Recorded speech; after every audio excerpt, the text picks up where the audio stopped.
On Friday, you took the HMH Week 3 assessment. There was a story in here about a girl who finds a magical book and a dragon pops out of the book. And on question 2, you were asked to write your answer to this question. Is the story written from the first person or third person point of view?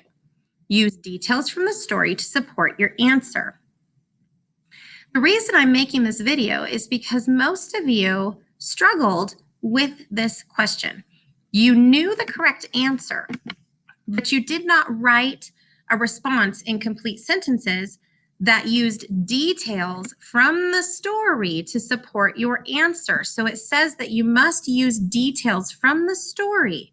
So some of you did not get the full 2 points, even though your answer was correct. You knew that this was written in the first person, but you did not give me any details to show how you knew that.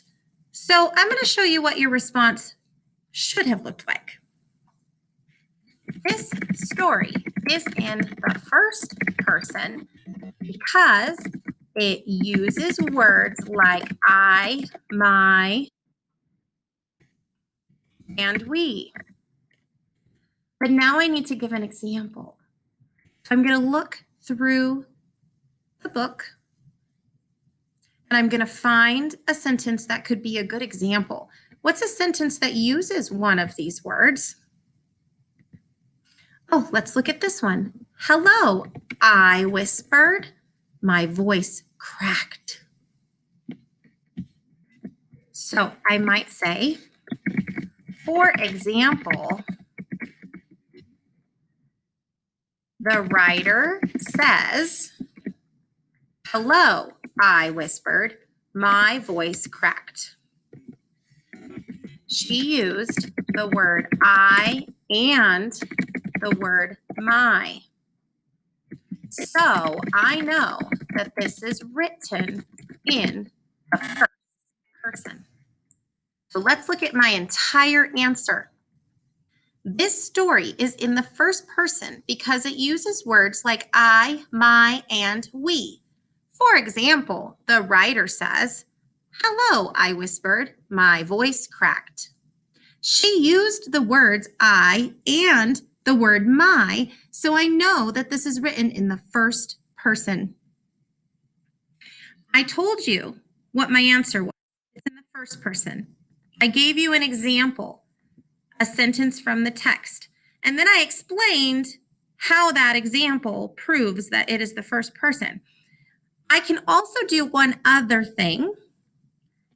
In HMH, I have these tools up here. Hello, I whispered, my voice cracked. I took that straight from the text, so it's a quote from the text. So I can italicize that to show my teacher that it's my quote from the text. That is my evidence straight from the text.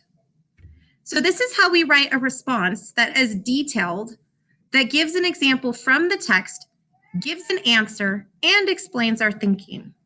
So I want to give you another chance to practice this. If you did not get a good score on your test, you have a chance to get a better score today. I'm going to send you a form on your Google Classroom that looks like this. I would like you to read this short excerpt. This is just part of the story, The Tortoise and the Hare. Read this excerpt and then write an answer. Is this story written from the first person or third person point of view? Use details from the story to support your answer. So when you do this, make sure that your answer looks a little bit like mine. Tell me what your answer is and how you know. Give me an example from the text. And again, explain how that example proves your answer. Let's try this one more time. I know you can do it.